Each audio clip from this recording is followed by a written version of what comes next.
Seguimos en contexto. En los últimos años, en México, la violencia producida por el crimen organizado aumentó, en parte debido a las políticas ineficientes del gobierno de Andrés Manuel López Obrador, quien decidió cambiar la guerra contra el narcotráfico por la política de abrazos y no balazos. Ahora, el inicio del gobierno de Claudia Sheinbaum, su heredera política, está marcado por la violencia.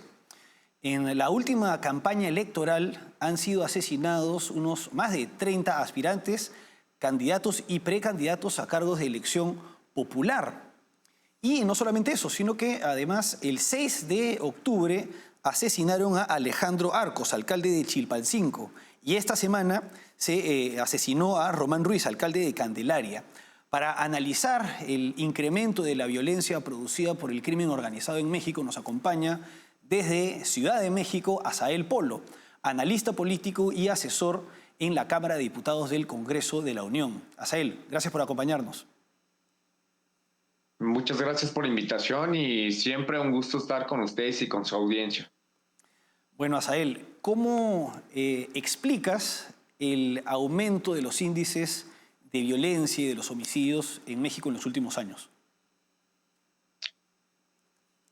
Hay una circunstancia, en primer lugar, porque no nada más se ha permitido permear que estos grupos organizados contra la violencia, contra el Estado, que han fraguado este crimen, a los ciudadanos se les permee florear en el país.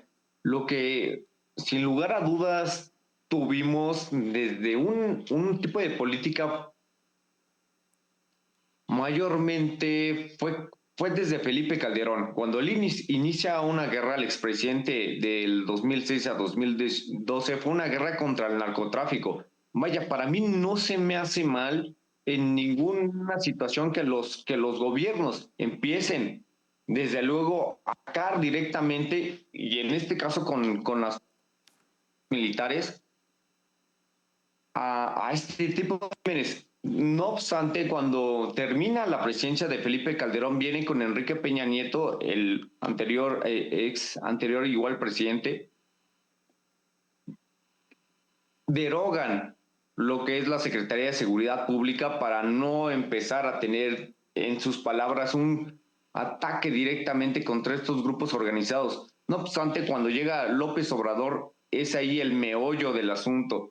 No los ataca, empieza una política efectivamente, como lo decían, de abrazos no balazos, y es ahí en donde empieza tal vez, con los datos en manos, el episodio más violento contra los mexicanos. 200,000 muertos tuvimos en este sexenio con López Obrador. 6 años de 200,000, que jamás lo habíamos visto, ni siquiera cuando el presidente Felipe Calderón peleó directamente con los militares contra estos grupos organizados, que fueron aproximadamente, se quedaron en 110,000 homicidios. Ahora, ¿en qué consiste exactamente la llamada política de abrazos no balazos? ¿Y por qué ha sido tan ineficiente? Fue ineficiente por primera instancia porque no peleó directamente contra estos grupos de narcotráfico, de crimen organizado.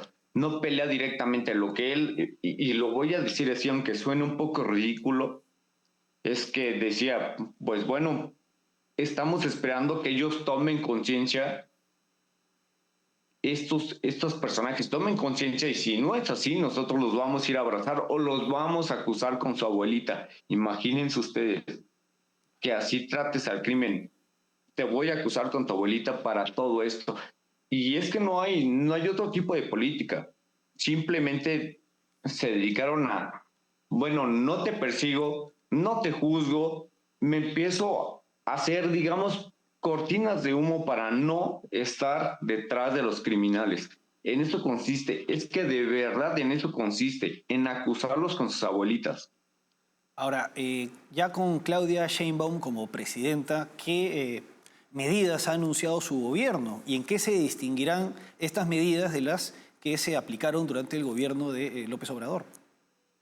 Desafortunadamente, con la nueva presidenta Claudia Sheinbaum, tal vez sí se ha alejado de la discursiva de medidas, de la retórica, mejor dicho, entre abrazos no balazos. No lo ha mencionado en sus mañaneras.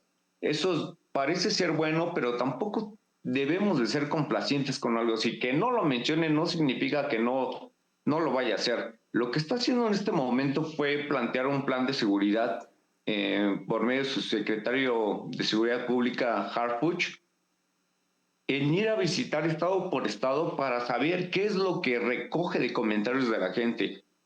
Pero vaya, no es que eso tenga un impacto directo contra el crimen organizado. Lo que está haciendo nada más es ir a buscar comentarios que no sé a partir de eso cuál sería la estrategia de seguridad pública directa y contra este tipo de crímenes. A decir verdad, solamente se quedó en una discursiva nuevamente hablada desde una mañanera.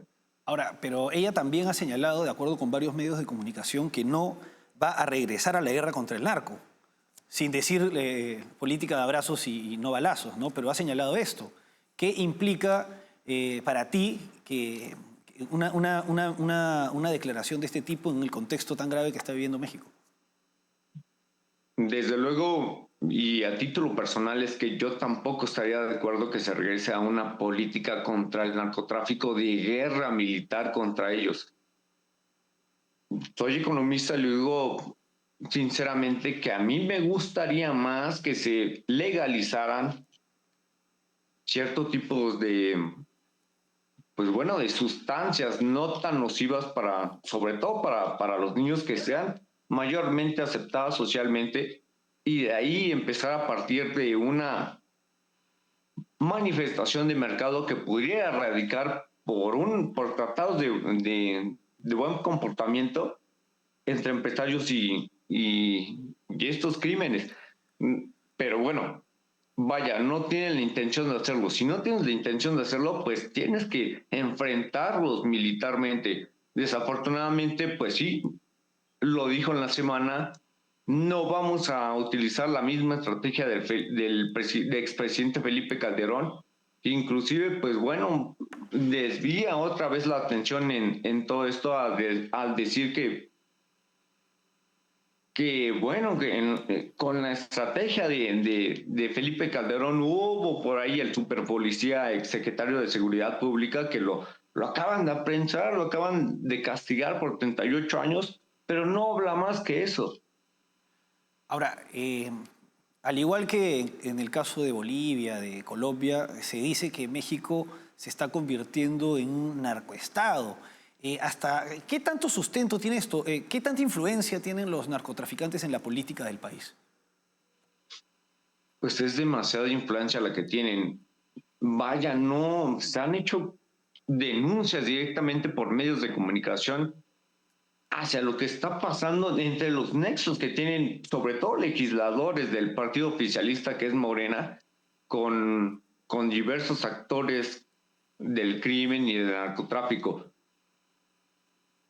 Tuvimos un caso muy escandaloso hace apenas 2 días donde un diputado local, si mal no recuerdo, de Tamaulipas, se compra un carro Ferrari de más de 6.5 millones de pesos, ganando un salario de 60,000 pesos. No te alcanza nunca un salario así. Lo empiezan a vincular y la misma presidenta dice, no, bueno, es que tiene su derecho a replicar, a disentir. Por una parte, por otra, pues va ya directamente desde declaraciones de personas que están juzgadas allá en Estados Unidos, o como el mismo tema de Mayo Zambada, involucran al presidente con financiamiento directo del crimen organizado para hacer campañas desde el 2006, 2021, y vaya, no se ha hecho una referencia hasta el 2024, pero y otra parte, también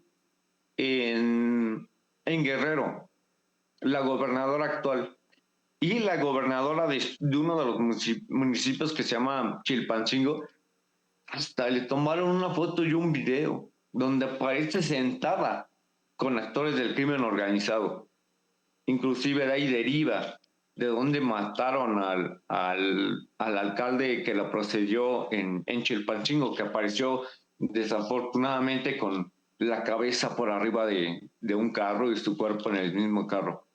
Es una lástima. Asael, ha sido un gusto tenerte con nosotros y seguramente te volveremos a llamar para otra entrevista. No, les agradezco muchísimo el espacio y la confianza siempre. Asael Polo, economista y asesor en la Cámara de Diputados del Congreso de la Unión. Bueno, vamos ahora a una pausa y regresamos.